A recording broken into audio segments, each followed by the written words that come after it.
Welcome to Mother to Be. Today I'll take you through what the process is called ICSI and what are the different steps involved in this process.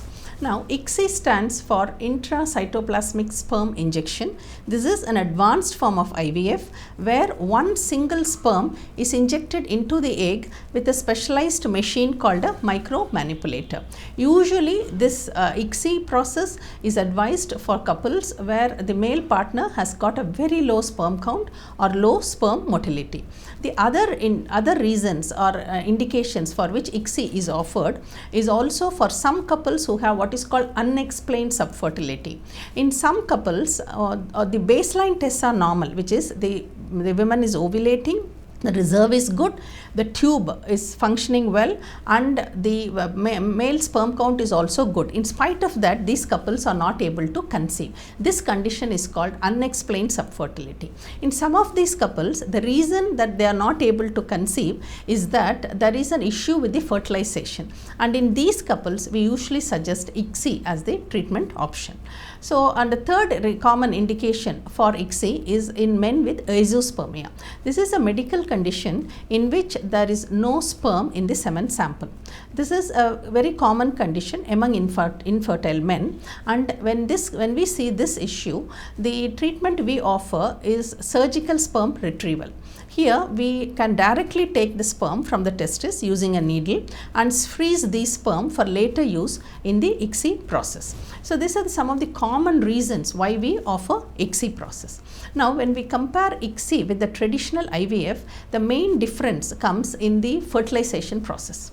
So now in conventional IVF, what we do is we mix the egg and sperm in a dish. So the sperm is able to get into the egg on its own to make the embryo. This process is called IVF or in vitro fertilization.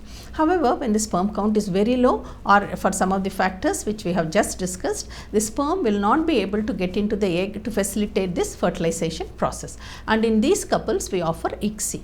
In ICSI, what we do is using a special machine called micro manipulator, our embryologist or scientist under high magnification, he fixes using a pipette, he fixes the egg, and using the another pipette called the injection pipette, and under high magnification up to 400 times the sperm is magnified, so that we are able to pick a very normally looking sperm, and this is injected into the sperm. So basically we do the job for the sperm in the lab, and this process is called ICSI, where we are depositing the sperm inside the egg with a special machine and a needle. So this is basically the difference between ICSI and IVF.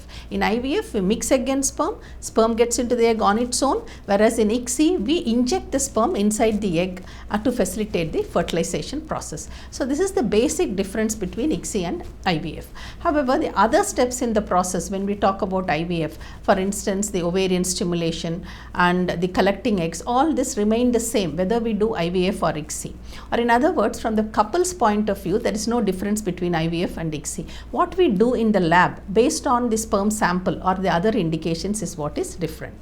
So let us very briefly go through the different steps in the IVF process, which is the first is ovarian stimulation, where we are going to give medications to get multiple eggs, and the second step is collecting these eggs under sedation, which is a low form of anesthesia, and the third is either we perform the ICSI process where we are going to inject the sperm inside the egg. The third is getting the sperm sample, preparing the sperm sample. Fourth is injecting the sperm sample inside the egg, and the fifth process is the embryo culture, where the embryo is going to culture in our lab up till day 5, and then the last process is this cultured embryo is then going to be replaced inside the uterus, which is called the embryo transfer. So to perform ICSI, we need highly trained embryologists, and skilled embryologists are able to get best results with ICSI, and in Mother to Be we have a very highly skilled team of embryologists who perform this process. When we come to the success of results with ICSI as compared to IVF, the success results remain the same. In good clinics, in a high standard clinics, what we are looking at when we look at success rates of ICSI is that it's around about 65% when we put 2 day 5 embryos for a woman someone who is less than 35 years of age, and this is what we are looking at when we do ICSI. And between IVF and ICSI there is no difference in the success rates, it is only based on the way we fertilize the sperm. Thank you so much for joining me for this to listen about the explanation about the ICSI process. If you have any queries related to this, please reach out to us. Thank you. Like and subscribe Eagle Media Works.